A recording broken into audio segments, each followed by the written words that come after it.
More bling. A few American viewers suggested this Australian-made Zac Speed Armour as a great way to stay cool in summer and have an integrated 3-litre hydration pack that wouldn't move around in technical terrain. First ride with it was very promising. I'll test it further and report back. As I keep whinging and whining about dirt riding over 50 years of age takes its toll. So also fitted a pair of flex bars to deal with the carpal tunnel syndrome. These flexible handlebars were awesome in our rocky creek bed and kind of act like extra suspension for the wrist and arms. Finally, also installed a Midwest clever lever. I had a lot of guys asking if we could test one of these out, and figured it's still a few weeks till I get my Clake installed on the Beta, so why not? Only the one ride to date, but both the flex bars and the Midwest lever are looking good so far. I tested the Midwest with a pair of scales and it's roughly 1/3 easier to pull in. Bit steep. It uses extra leverage, so you do need to pull it all the way into the bars to fully disengage the clutch.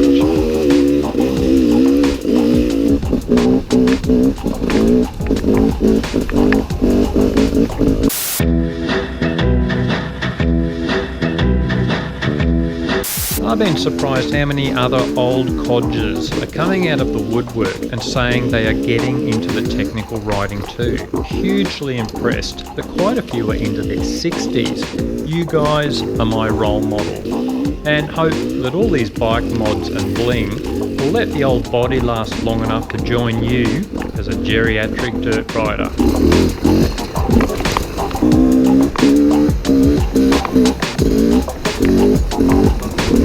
It's kind of ironic. You get to this age and you have all this freedom. If you've got kids, they've usually left home or wound up in prison due to your parental neglect, or you can just kick them out.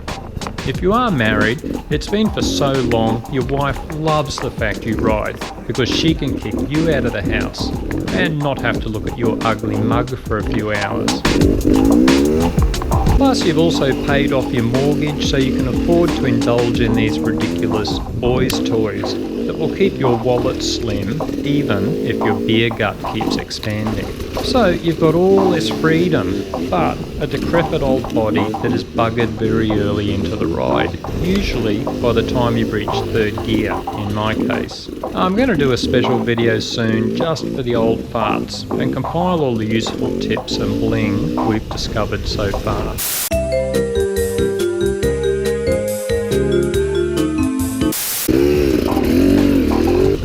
This is the first time Pete's ever ridden a Beta. He's jumped on mine. It's going to be really interesting to see what he thinks about it.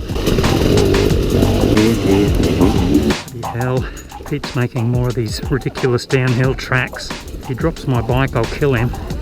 Oh mate, that's $100 worth of damage I can see there.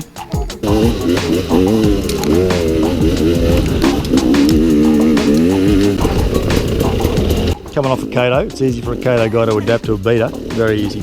It's nice to give it a little blip. It's subtle down low, it's very torquey, but it's also got a nice little reaction when you give it to bop over logs or rocks or just pop a wheelie, whatever. Very comfortable riding around in 3rd on this everywhere. I'm back to 2nd a lot more on mine. First on this, I felt when I was going through the creek, is a bit useless. It feels too low. I don't know where you'd use it. The engine's super torquey, super linear, very different to a Kato in my opinion. Nice, yeah, I like it.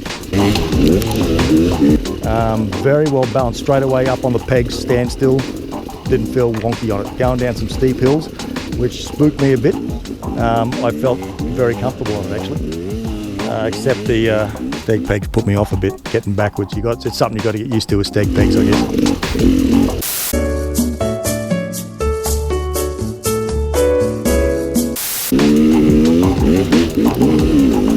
So yeah, it was interesting getting Pete's opinion as he's ridden the Kato 300s and didn't like it. Beta's user-friendly nature seems to impress everyone. First time they get an Italian princess between their legs.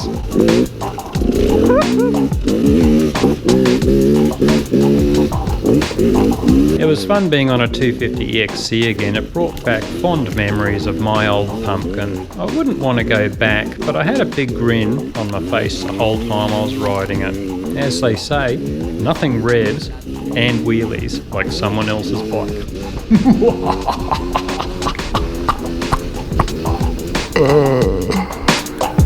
Este es el ritmo de Latinoamérica.